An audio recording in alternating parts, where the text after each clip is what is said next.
Most people spend their 20s collecting the most beautiful memories of their lifetime. That could be traveling the world with themselves or with their best friend, or finally working a job that they have spent their entire life working towards. Or it could also be having a really great, amazing time with themselves or with a romantic partner or their family. But I feel as though I spent my 20s collecting scars and other beautiful, yet not such beautiful lessons that come along with them. In honor of turning 32 this year, I am sharing the 10 most powerful lessons that I wish I knew, but also understood while I was in my 20s. These are lessons that would have saved me years of heartbreak, of frustrations, confusion, and self doubt. When I look back, I know that I can't go backwards and undo those lessons, but all I can pray and truly, truly, truly pray is that a young woman, a lady, is looking at this video and she is able to learn, take these lessons, and actively implement them in her own life so that the rest of her 20s will be as smooth as butter. But also that when you're transitioning into your 30s, you will avoid the mistake that, quite honestly, people even in their 30s are also experiencing. And I was also said this, I strongly encourage that you stay until the very end of this video, because the bonus lesson honestly is one that I truly see a lot of women in their mid 20s and 30s go through this. They struggle with this lesson. And also it's one that caused me the greatest pain and the greatest setback of my life, but one that I have learned from so much. So before we continue, my name is Maman, and if you are a French speaker or someone who just knows French, you might hear my name and wonder, Maman? Yes, that's my real name. And for those who don't know, Maman is French for mommy, and that is my real name. So anyway, now that we've gotten that out of the way, my name is Maman, and I am on a mission and movement to guide ambitious women and girls like myself or like yourself who's watching this video, so that you can be able to detach yourself and break unhealthy relationships and life cycle, so that you can be able to finally build a relationship in a life that brings you joy, but ones that is healthy, and also that you will be proud to pass on to the next generation, whether whether the next generation for you or your nieces and nephews or your cousins or kids in the community or your own children. I really hope that these lessons will, number one, help you live a much healthier, a much freer and joyful life. Two, help you build a legacy that you're proud of. And three, be able to pass it on with joy to the next generation. So we're breaking these lessons into three major parts with a bonus at the end.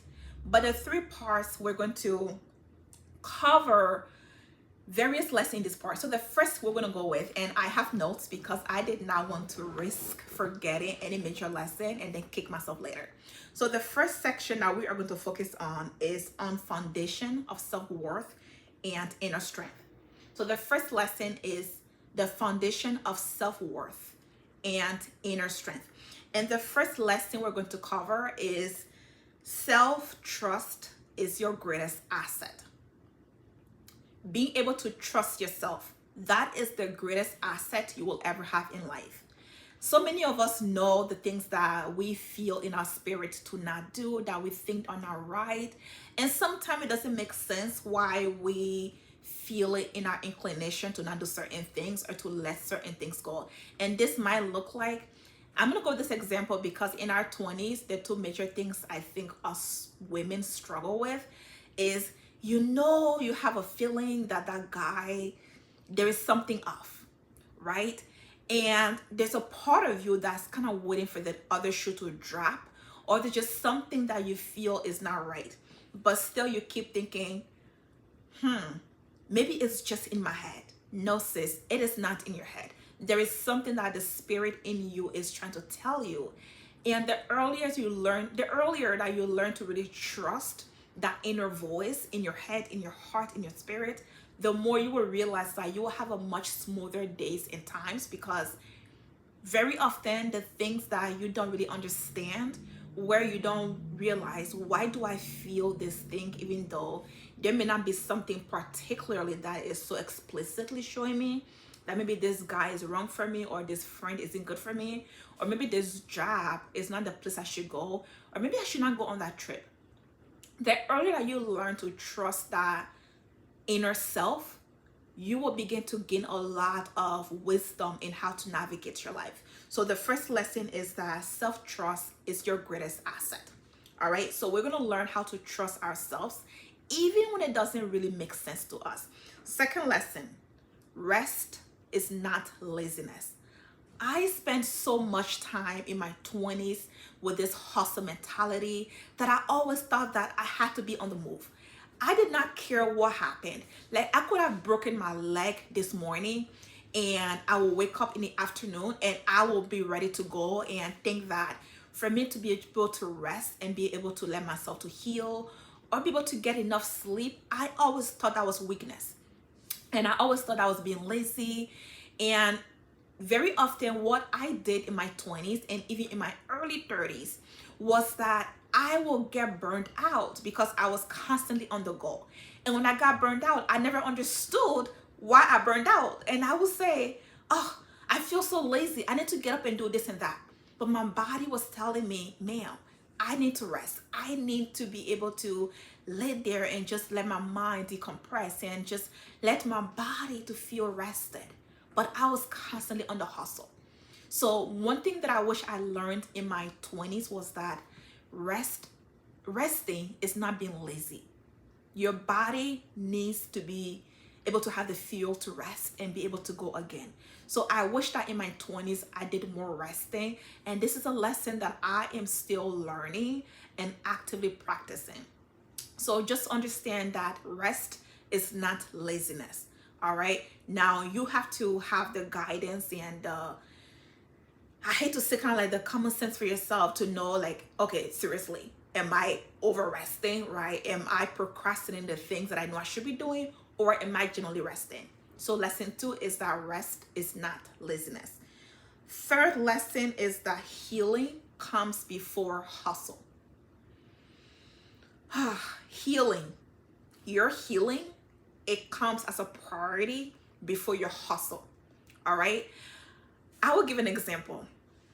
I remember years ago, well, a few years ago, I was in this very, very, very toxic relationship. And anyone who knows me know exactly what relationship I'm talking about. But anyway, I was in this toxic relationship. And this is a relationship that sent me on a spiral of self-identity. This relationship was so toxic for me that about 7, maybe 8, 10 months in, I could not recognize myself. I was crying all the time because I was so frustrated. I was arguing with this person all the time. I hate to use the word gaslighted, but I was being so gaslighted and I didn't even realize it. And by the time I left this relationship, I was so exhausted. I was exhausted mentally. I was exhausted emotionally, physically. I was just done, right? And I look back now, and the common sense thing to do was to take time for myself to reflect, to go to therapy. But the second I got out of that relationship, and truthfully, being in that relationship, I knew that I basically was set back. I felt like my life was set back, right?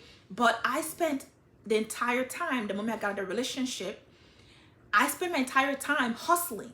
And all of a sudden it's like, oh, I know that I feel like I lost a year worth of my time based on where my life was on a track of. So now I'm going to hustle harder. I'm going to work 2, 3 jobs to be able to get my financial life back together, to be able to get this thing together, to be able to go to law school, to do all these things. And it's like, sis, chill, like relax, rest, right? So I wish that when I go back and I look back in those days, I wish that my priority was to be able to heal.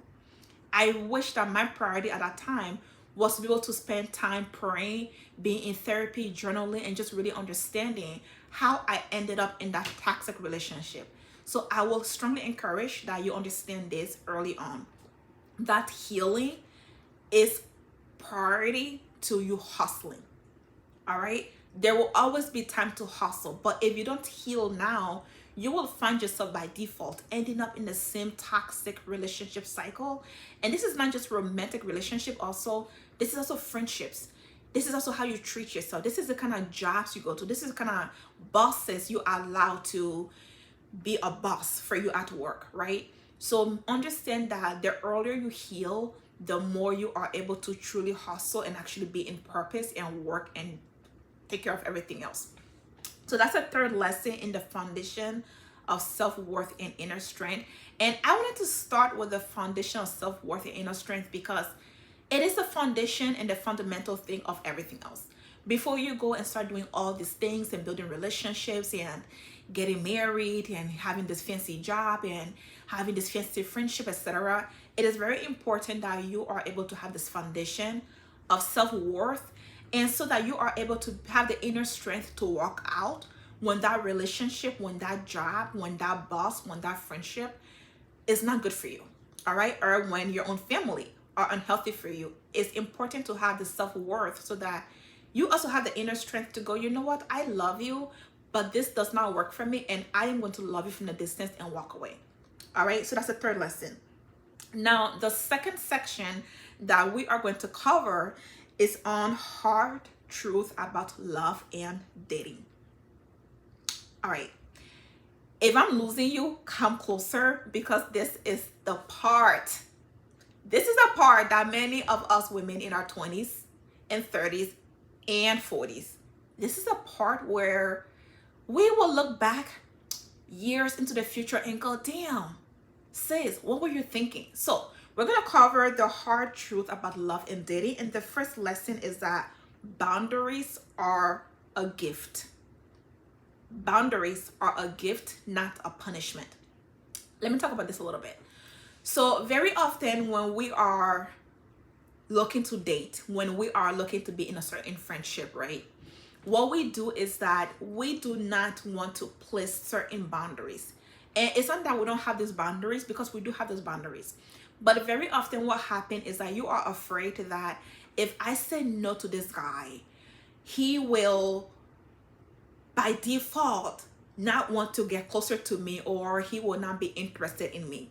And I will say this, if someone is turned off by your boundary, let them walk. All right, let them walk. I remember, I was not even going to share this story, and it just randomly popped in my head. So I remember a few years ago, I was getting to know this guy. Handsome, very, in my view, well accomplished, just very good looking dude. All right. And we would be on the phone. It'll be late in the evening, and I'm in the kitchen, you know, making dinner or cooking or cleaning, and we'll be on the phone talking. I have my AirPods on. And I remember he will bring up certain conversations that I was not comfortable with, right? So I remember one particular incident. We were on the phone just talking, and he randomly asked me, all right, I'm going to be transparent. He randomly asked me a question that I was so turned off by. The question he asked me was, what color of underwears are you wearing? And I thought, excuse me? And then I was just like, I'm sorry, like, why would you ask me that? He goes, you're an adult, come on. And then he asked me the question again, what color of underwear are you wearing? And this is a guy that I was super attracted to, and child, he know himself. This is a guy that I was super attracted to, and I thought, I don't want to answer that question. That's so inappropriate. And I just kept on saying to him, like, you can't ask me that question. Like, we're getting to know each other. I'm not your woman. You can't ask that question. But that's a question that he felt that it was okay for him to ask me. And I remember him saying to me, why are you acting like a child? Now, I wish I could tell you that in that moment, I just said goodbye and hung up the phone, but I didn't. Okay? Again, I was in my 20s. I didn't. Instead, I was just like on the phone, like baffled. And I was like, and honestly, I'm ashamed to say this, but grudgingly and kind of what feels like against my will, I answered the question. And there's a part of me that felt that, you know what, let me just answer the question, whatever. But if I was to go back, I wish that I would have just said, you know what, this is not my type of a thing. This is not my kind of conversation. I think you are overall a great person, but I'm not going to entertain this conversation, and just hung up. But I didn't. Again, I was in my 20s, and I wish I had learned that boundaries would just get rid of the wrong people and draw you to the right person.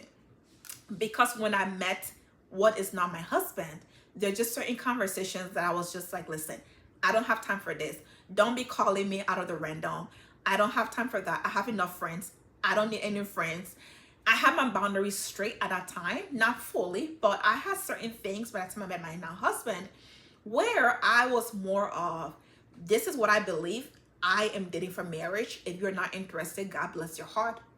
I'll see you around, but that's it, right? So boundaries will push away the wrong people and attract you to the right people. All right. Versus in the past, when I've talked to guys about, hey, I'm dating to be married, they will have a whole cycle of crazy conversations about why I need to just stop talking about dating for marriage and just kind of take things slow. And it was just like, no, that's not my cup of tea, right? So make sure you understand that boundaries are a gift and not punishment. And sometimes there might feel times where you feel that when you are putting boundaries in place, people that you really care about and love will walk away. Understand this. If someone does not respect your boundaries, if someone does not understand and respect you saying that, hey, this thing really hurts me, this thing makes me feel uncomfortable. If people are more pleased with you being uncomfortable and unhappy, that's a relationship, a person you need to just toss, all right? Just drop it like it's hot, as I think Snoop Dogg said, right? So just understand that boundaries are a gift and not a punishment. So I hope that lesson really helps you, because it's something that I truly wish I learned super early on, even as a child, as a teen, and in my 20s. Next one is stop romanticizing potential. Okay. One of the things that I feel that we do a lot of as women and girls is, oh my gosh, I know that like he's not everything. Like I know that the way he talks to me is not really good. And I know that like he's making all this bad decision, but he has so much potential. And I feel like, I don't know why I'm doing that. Sorry. We're very much of like, he has so much potential. And we feel that it is our job to groom, to like raise a man. I think it was K. Michelle who sang this song. You can't raise a man. All right. If you don't know the song, look it up. K. Michelle, Can't Raise a Man. And I believe that's the name of the song. Can't Raise a Man. We very often think that it is our job to take a guy who, truthfully, very often, maybe might not even have the interest of actually doing these things that he says he wants to do. And we think that because we like this person so much that, oh my gosh, he has such great potential, and I am just going to go ahead and I'm going to help him, and all he needs is a good woman by his side, and he's going to conquer the world like Spider-Man. It's not your job. All right. One of the things and I'm going to make a separate video on this, you need to learn to separate the person from the potential. Focus on your potential. All right. If you want a project, focus on yourself. Focus on you. I wish let me not say I wish someone told me this, because my mom told me this before. I think she told me in my early 30s. Anyway, my mom did tell me one time, honey, focus on yourself. But I wish I really learned in my 20s to focus on me and stop trying to take these men and making them my projects. All right? Because nobody gave me that project. I gave it to myself. But what it ended up doing was leading me to so much frustrations. And all right. Clearly you can see I am passionate about not romanticizing potential. Focus on yourself. Look at someone. If a guy is not calling you back, he's not texting you, he's not working, he's not doing all these things, he's just there, like he goes to work and all he really cares about is just making the money and just paying the bills, and he doesn't have any bigger vision than that, maybe he's not the one for you. All right, maybe it's just not for you. Just move on and focus on yourself. All right, that's the second lesson in the hard truth about love and dating. Now this lesson, I think this is the sixth lesson, is he's not your father, he's your partner. My husband thinks that I should make a whole separate video just on this topic. So I'm going to slow this one down because I have a lot of compassion for this particular topic. He's not your father, he is your partner. And the question is, should he even be a partner? Now, listen, this topic is for the girls that are dating way above their age limit. You're dating someone who's maybe you're in your early 20s, right? And you are still developing and growing, and yet you are dating a man that is 10 years older, 8 years older, 12 years older, 15 years older, 20 years older. Stop. All right? I hate to say it. You know what? Take what I'm saying with a grain of salt, because you know yourself and your situation better than I do. But what I've noticed happen a lot, and this is from personal experience, so I'm not saying this in theory. None of these lessons I am saying are in theory. These are things that I've experienced myself. You most likely did not have a father who was present, who was protective, who was a provider for you. So what very often happens is that you are now a young woman, maybe you're in your teenage age or you're in your early 20s, and you're dating a guy who is drastically older than you. I remember being in my 20s and dating a guy who's in their 40s. Okay. And I'm not even talking about being 29 or 28. Like, I'm talking about being 26, 27, and even early 20s, and dating a guy who's drastically older than me. And I look back and it's like, oh my gosh, what I was really looking for was a father figure. And if you're dating a guy who's drastically older than you, very often what you're looking for is that father figure, is that fatherly love and protection that you feel you did not have growing up. So what you're doing is that you think that you are looking for a partner, but what you're really doing is that you're seeking for a father figure in this person. And because there's an age gap that is so drastically large by default, you find yourself so submissive and just going along with what this person wants and desire. And because you are a woman, and very often naturally we are just submissive and very abiding by the male dominant power, you already find yourself already, number one, this is someone who you think is a partner, but really they are a father figure. Two, this is a man, and us women and girls, we're very much of like, oh, like very babying when it comes to our partner, right? We tend to very naturally, when we are in a relationship, we tend to naturally be very girly and kind of like childlike in the most loving way possible. But if you are not careful, you are now with a guy who sees you as, I hate to say this, but you might think that you're in this equal partnership, but it's not equal, right? The power dynamic is so vast, like it's so vast, right? Number one, this person is super older than you. Number two, they are much more mature than you in terms of just like life experiences. Number three, this is a man, right? So you're naturally just putting yourself down here a little bit, where you're kind of like just looking up to them for support and for wisdom and guidance. And very often, unfortunately, they abuse that. So if you decide that you are in a relationship with a guy who's older than you because that's genuinely a partnership, right? An equal partnership, then go ahead and do you. But very often, I'm not gonna lie to you, and you're watching this video, and maybe this is you. You're realizing that you think what you really have or what you really want with this guy is a partner, an equal partner. But truthfully, if you're to be honest with yourself, there's a part of you that is not healed. There's a part of you that's not healed from you not having a father who loved you, who provided for you, who cared for you, who betrayed you. You had a father who maybe you had a father who betrayed you, right? So what you're looking for is a father. So instead, I would say, go to therapy, take care of yourself, break up that relationship, get the healing that you want, learn how to strengthen your boundaries. And then if this is a relationship you really want, then go ahead.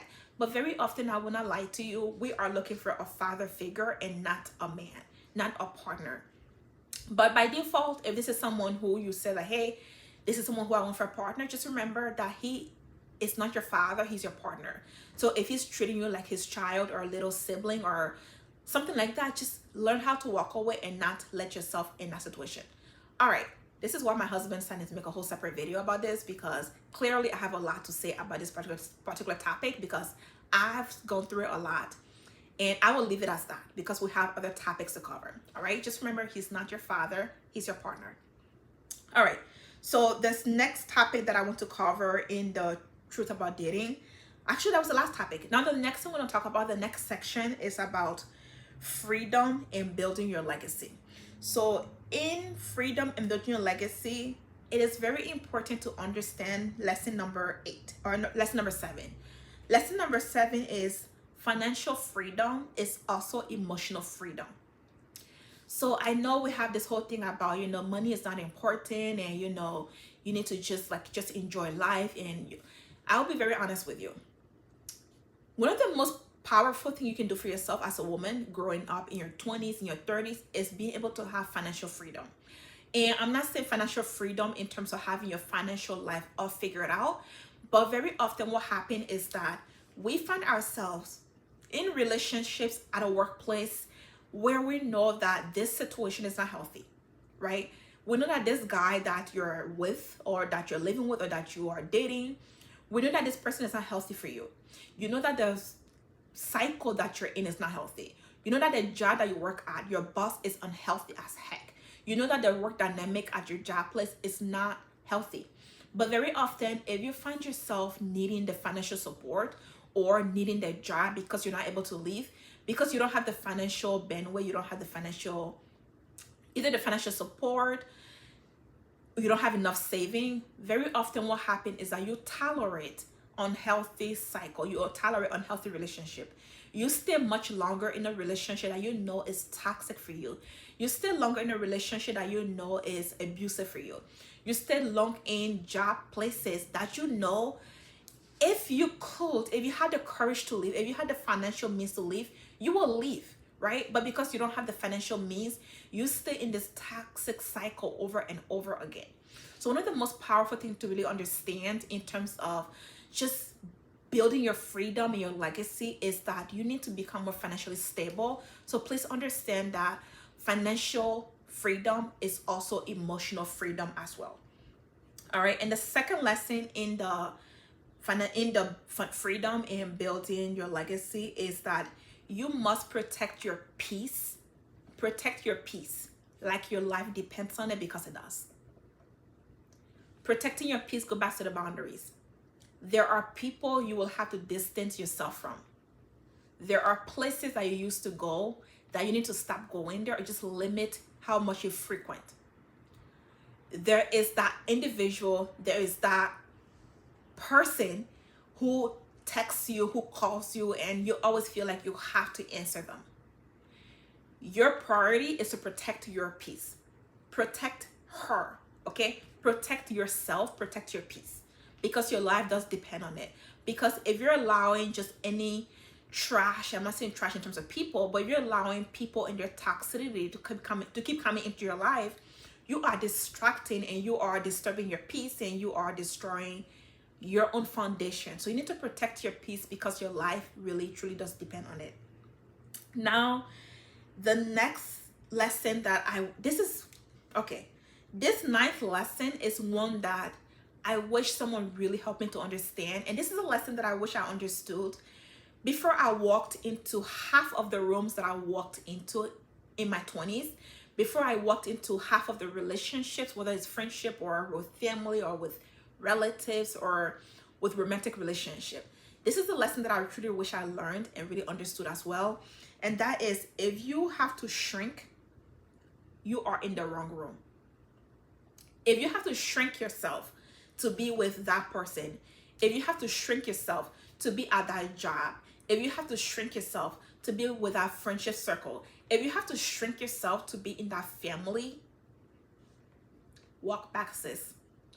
Walk back, okay? You don't ever have to shrink.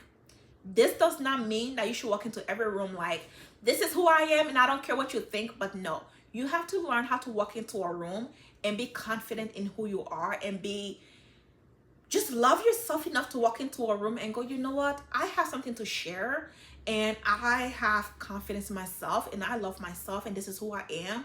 And I do not want to have to shrink. I do not want to have to dim my light, all right, to be with this person, to be in this room. Now, I will say that I am not saying just go and act whatsoever way you like. All right, what I'm saying is that you need to just be self-assured enough that you don't shrink yourself just because this individual, for example, when that when that guy asked me what color of underwear I was wearing, the fact that I knew I was very uncomfortable, and yet I eventually answered his question when he pushed back after I told him it was inappropriate to ask me that question, the fact that I eventually answered his question, I shrinked. I had to shrink to this girl who does not want to have this kind of conversation, but because he wanted to, and for me to just kind of like, and it's not even that I wanted to continue, I don't want to continue talking to him, but it was just I didn't know how to just go, you know what, no, this is not for me, I'm out. So if you ever have to shrink to be anywhere, to be with anyone, to be in any room, that is the wrong place for you. Leave. All right. Now, the 10th lesson is that you are the author of your own legacy. And this is using my platform that I'm creating. My goal is to help people to build a legacy that they are proud of, because some of us, quite honestly, we're coming from family background, from community that we are not really proud of what we're coming out of. So we want to build a legacy that our nieces and nephews and cousins and children can be able to build much healthier lives. Just understand at the end of the day, you are the author of your legacy. You get to determine, with the grace of God and the help of God, you get to determine what kind of life you truly want to build. All right. Now, so far, if you are enjoying this video, if you are learning from this video, make sure you hit like, subscribe. And I am very sure that there's at least one woman in your life, there's at least one girl in your life who needs this lesson. So make sure you share with them as well. But don't forget to hit subscribe to this YouTube channel. So this lesson is that you really are in charge at the end of the day. I've heard people saying this other way. You are the CEO of your life. So what that really means is that if there are things that you still need to heal from, if there are still trauma, if there's still pain that have not been resolved, you are responsible to make sure that you resolve those pain. You are responsible to make sure that you go to therapy. You are responsible to make sure that the relationships that you are entertaining are in the best favor of the kind of legacy that you want to create, right? The kind of legacy you want to build, of the kind of life you want your children to have in the future. Or if you don't want children of your own, maybe the kind of life that you want your nieces and nephews to be able to aspire to, or the life that you want your best friend's child to be able to aspire to. You are the author of your legacy. So you need to act and walk into every single room. You need to wake up every single morning knowing that you are in charge of who you are becoming. You are in charge of her, not your parents, not your ex, not your friend who betrayed you or who is unhealthy for you, not your boss. You are the author of your legacy. So act like it and make decisions according to it. All right, so bonus lesson. This one deserves an entire video to it. This is a bonus lesson that I wish I knew, I wish I understood, because this lesson came at a cost of my peace. It came at a cost of, back to what I said earlier, that toxic relationship that I was in, and that when I left, I felt so ashamed of being in that relationship and how much pain and grief that I went through and how much my life felt set back, that I went into hustle mode. So the last lesson, which is a bonus lesson, is this. Do not let marriage timeline define your worth. Do not let marriage timeline define your worth.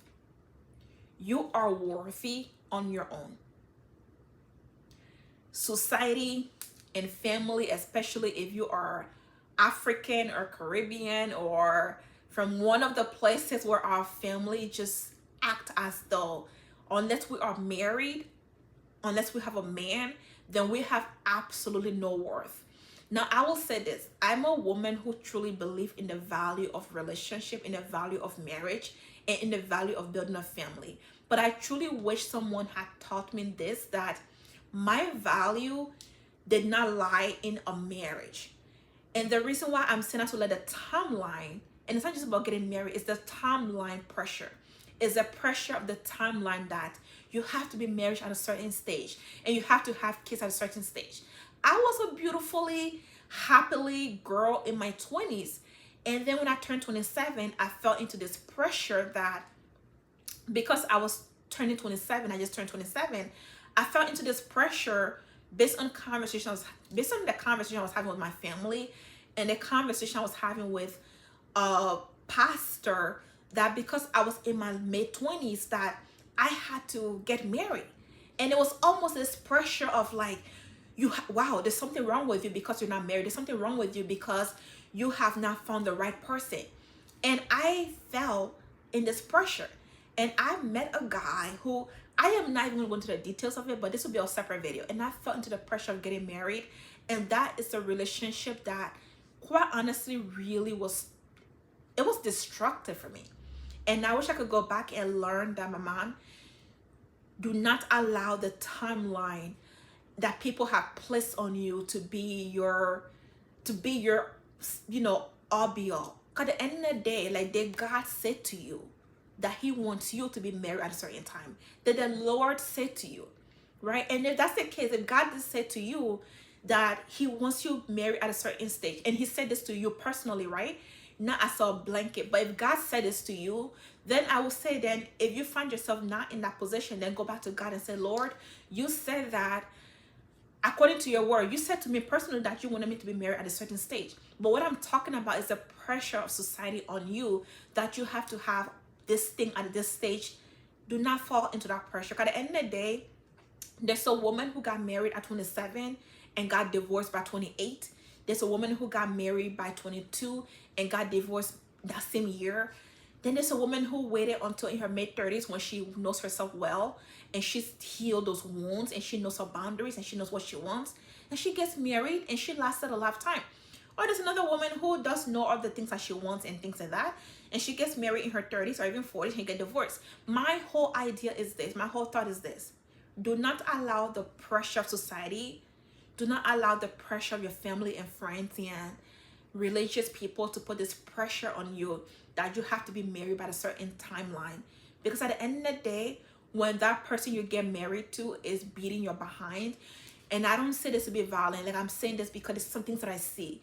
When that person is abusive verbally, when that person is saying things that are cruel to you, when you are crying all night, you are the one who goes through that, not them. So I encourage you, take your time to really understand yourself. If you desire marriage, absolutely learn what it takes to get there. Learn what it takes to attract the right person, but do not allow that pressure to be on you. Do not allow the pressure of marriage timeline to be on you, because that is not your portion. All right. So those are the lessons that I wish I learned in my 20s.